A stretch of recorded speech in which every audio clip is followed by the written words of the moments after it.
It is a really dreary day here in the woods, but I want to tell you about my bucket list mushroom. I finally found it. Well, my bucket list mushroom wasn't found in these woods. It was actually found as I was driving along the highway. I noticed a big white flush along a tree. I wondered what the heck was going on, so I pulled over. I thought I was looking at oyster mushrooms from a distance, but when I got in close, boy was I surprised. It was actually a chicken of the woods mushroom. It was a little bit old on the top, so that's why it looked a little bit white from a distance. When I lifted some of the brackets off, I saw the characteristic orange color of the polypore mushroom called the chicken of the woods. This mushroom is fabulous. It is a great edible and has the texture of chicken. It grows in these orange, sulfury colored brackets along hardwood like oak and white pores underneath. So I harvested some and I made something really awesome. Chicken of the woods poppers. Let's head into the kitchen now and make some. And once I'm done with my lunch, I'm going to do the giveaway. Yes, my giveaway contest that I did back at the beginning of the month, all about monarchs. Stay tuned. So here's my chicken of the woods. I'm in the kitchen here. I've chopped it up and I've put it into little bite-sized pieces to be used for the chicken of the woods poppers. I've trimmed off, you can see right there in the top left-hand corner, I've trimmed off just the woody stalk, as it were, of the chicken of the woods. You'll find that as you're chopping into them, there's a part that gets really hard and it's not really that edible. It's too woody. So I've got these tender parts right here. Other than the chicken of the woods mushroom, the only thing you need is either regular breadcrumbs or I've got these seasoned Japanese panko, and I have my hot chili powder from Daryl, one of my subscribers. So thanks, Daryl. We're gonna make some chicken of the woods poppers. Then what you're gonna do is you've got some egg here and you've got some panko. So put a bunch of hot chili powder in there, and that's what they're gonna look like. It's really easy. You just take your piece of the chicken here and mix it into your egg. And now we're just gonna bread it with the panko and the hot chili powder. So make sure you get a lot on there. And then we're gonna put it on the tray.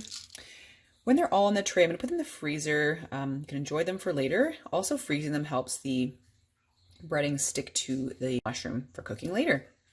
They're all breaded and ready to go. I'm going to freeze these first, like I said, and you can store them that way until you're ready to eat them, either bake them or deep fry them. Or, you can freeze them and then just take them out once they're frozen solid and cook them. That way the batter stays nicely attached to your little nuggets here. Pretty excited. This is going to be great. So I just popped these guys out of the freezer right now off the tray, put them in my vacuum sealer, seal them up so I can make them anytime. And you can do the same. However, I'm really hungry, so let's take some of them right now and make some poppers. So I'm back in the kitchen and I've got some oil, just some regular vegetable oil, and I'm heating it up to around 350 Fahrenheit to cook the chicken of the woods poppers. And you can see I have the oven on. I'm actually making some French fries, so I'm going to have a great lunch. Don't forget, before you deep fry, you should defrost your battered chicken of the woods.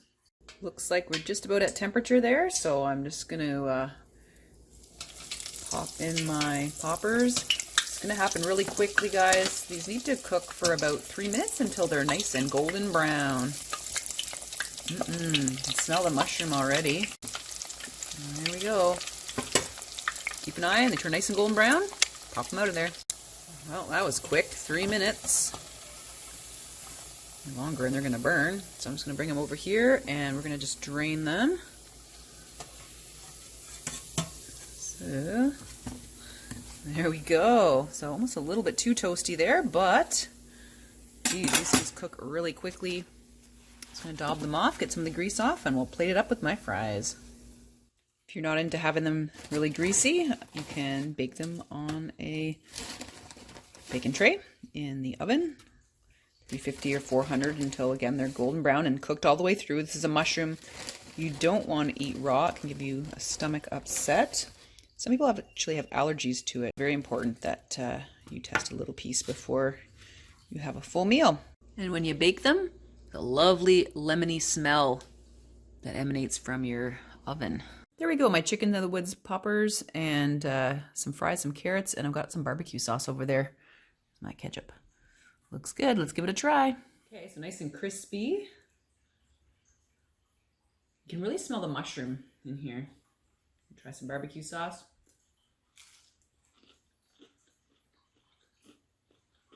That's really good. The lemony flavor and it's not masked by the spice of the panko or the barbecue sauce. And the texture itself, like if you're to open up the mushroom, I don't know if you guys can see that, but it kind of shreds a little bit like chicken. So a lot of people say, it can be a chicken substitute. I'm not sure that's really the case, but the taste really too lemony. But the texture's there. Very, very interesting. All right, guys. So now I know you guys have been waiting a long time for the winner of the contest. So I got a bowl over here, and it has all your names in it who wanted to be in the contest, as well as you had to answer a skill testing question. I'd asked you what a particular tree was in the video, and a lot of you guys got the answer correct. So put your names here in this bowl, and I'm just going to draw a name. I'm not looking. So you're going to win that coloring book with the butterflies, as well as there's a sticker, and there's also a postcard. Oop, that's not good. Let's do that again. Fell out. Okay, so I've mixed everybody up. Let's see what we've got here. Just got one. Oh, the winner is Newton Washington. There you go. Newton's been a subscriber for a while. All right, Newton, so please contact me with your information and I will send along your prize pack. Congratulations. Thanks so much for tuning in today, guys. I hope you enjoyed that, and we'll see you next time. Have a great week.